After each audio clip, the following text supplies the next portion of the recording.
Olá, olá, sejam muito bem-vindos ao capítulo 5 do livro Código da Inteligência do Augusto Cury. Os códigos que Einstein não decifrou. A falha inconcebível de Einstein. Os mais importantes códigos ou funções da inteligência estão bloqueados em cada ser humano. Em uns, excessivamente, em outros, de forma menos gritante. Einstein decifrou alguns importantíssimos códigos, como o código da intuição criativa, da arte da dúvida, do debate de ideias, da observação rigorosa. O gênio da física libertou seu imaginário, andou por ares nunca antes imaginados. Reciclou paradigmas, produziu um corpo de conhecimentos que revolucionou a maneira como vemos o universo, enxergou eventos físicos de modo único. Sua teoria foi uma engenhosidade assombrosa. Einstein foi considerado um dos maiores cérebros humanos. Mas será que teve alguns códigos da inteligência represados? Sim. Tão reprimidos que o levaram a cometer algumas falhas inadmissíveis na relação com um dos filhos. Mas pouco se comentou sobre esse assunto na imprensa mundial. Einstein era um homem simples, sociável, gentil, amante da música, mas o código da resiliência e o código da capacidade de se encantar com os pequenos estímulos da rotina diária estavam contraídos. O pensador da física explorou muito o mundo à sua volta, mas pouco viajou pelo pequeno e infinito mundo da sua mente. Não decifrar esses códigos provavelmente contribuiu para que ele construísse vilões em sua própria psique que tivesse tendências depressivas e pensamentos mórbidos pessimistas. Creio que Einstein também não tenha decifrado plenamente outros códigos que ultrapassavam os limites da lógica, como o código do altruísmo e o da capacidade de se colocar no lugar do outro.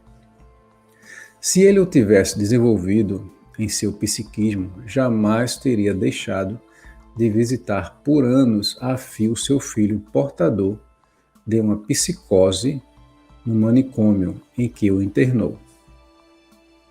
O grande Einstein se apequenou, abandonou um filho no momento em que este mais precisava. Como pôde um humanista agir sem a humanidade? Como pôde um pai colocar um filho no rodapé da sua história?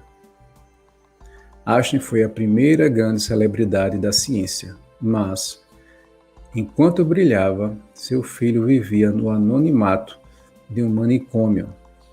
Todos os pais amam estar ao lado dos filhos que estão no pódio. Mas a excelência do amor revela-se quando se está ao lado daqueles que nunca saíram das últimas fileiras. A vida é cíclica. Quem hoje é aplaudido, amanhã poderá ser vaiado. Quem hoje é humilhado, amanhã poderá ser exaltado. Augusto Cury, em Um Vendedor de Sonhos 2, A Missão. Não se comenta que o homem que mais conheceu as forças do universo físico foi derrotado pelos fenômenos de um universo mais complexo, o psíquico. Os delírios, as alucinações, as imagens mentais surreais e os pensamentos desorganizados do filho eram fenômenos mais profundos do que os estudados na teoria da relatividade geral. Tais fenômenos o perturbaram. A decadência do hospital e o sentimento de impotência em lidar com fatos ilógicos também angustiaram o gênio da física. Por não decifrar determinados códigos da inteligência, ele agiu em algumas áreas sem qualquer genialidade. Os buracos negros da mente humana. Einstein estudou os complexos buracos negros que são capazes de sugar e destruir estrelas e planetas inteiros como a Terra. Mas não sabia que na psique humana existem buracos negros, as janelas killer, capazes de sugar e destruir nossa solidariedade, altruísmo, lucidez e raciocínio esquemático nos focos de tensão. Freud decifrou o código da ousadia, da capacidade intuitiva do olhar multifocal, da sensibilidade do raciocínio esquemático e do processo de observação detalhado. Por isso, foi um grande produtor de conhecimento, mas não decifrou plenamente o código da tolerância, do altruísmo, da democracia das ideias. Se os tivesse decifrado, descobriria que a verdade absoluta não existia na ciência, que a verdade é um fim inatingível. Sim, se os tivesse decifrado, jamais baniria da família psicanalítica amigos que contrariavam suas ideias, em especial em relação à teoria da sexualidade. Quem quer o brilho do sol deve adquirir a habilidade para superar adversidades. Deve ser resiliente para atravessar o breu da soturna noite. Não há milagres. A vida é uma grande aventura em que noites e dias se alternam. Augusto Cury, em O Código da Inteligência.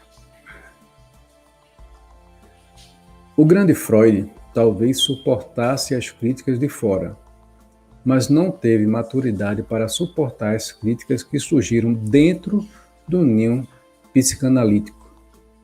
Não admitiu ser confrontado pelos seus pares. E o mestre dos mestres, Jesus Cristo, decifrou esses códigos? Ele falhou nos focos de tensão? Como lidou com os opositores que surgiram? Tentei, através da análise crítica, derrubar o mito de Jesus. Mas esse homem me assombrou. No último jantar, ciente de que morreria de modo mais inumano possível no dia seguinte, decifrou o código da proteção da emoção e do gerenciamento dos pensamentos. E por isso conseguiu ter apetite em uma situação na qual qualquer um teria bulimia. Nesse jantar, anunciou que alguém o trairia, mas não o identificou. Pela proximidade da morte, sua tolerância e generosidade deveriam estar sendo tragadas pelas janelas killer do medo e da angústia.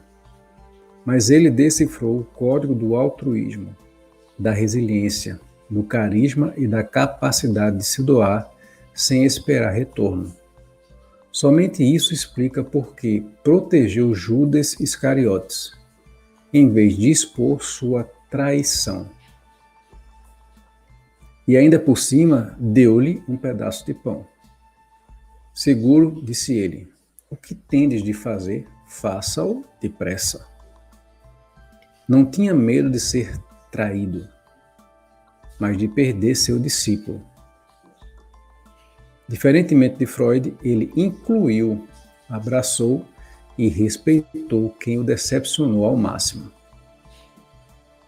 Há mais mistérios entre desejos e sonhos do que imagina nossa vã psicologia. Desejos são intenções superficiais. Sonho são projetos de vida. Desejos não resistem ao calor das perdas. Sonhos criam raízes nas dificuldades. Até os psicopatas têm desejo de mudança, mas só os que sonham transformam sua realidade. Augusto Cury nunca desiste dos seus sonhos. E as nossas falhas? É fácil criticar quem não decifra os códigos da sua inteligência. Somente grandes pensadores como Einstein ou Freud erraram nas relações humanas? Se voltássemos o dedo indicador para nós mesmos, passaríamos ilesos? Será que não há zonas de conflito que nos tenham levado a colocar pessoas importantes no rodapé da nossa história, ainda que não admitamos? Quem não é herói em alguns momentos e vilão em outros? Quem não é maduro em determinadas funções da inteligência e infantil em outras? Que psicólogo, pedagogo, sociólogo ou filósofo não tem reações incoerentes e tolas quando atingidos por determinados tipos de estresse?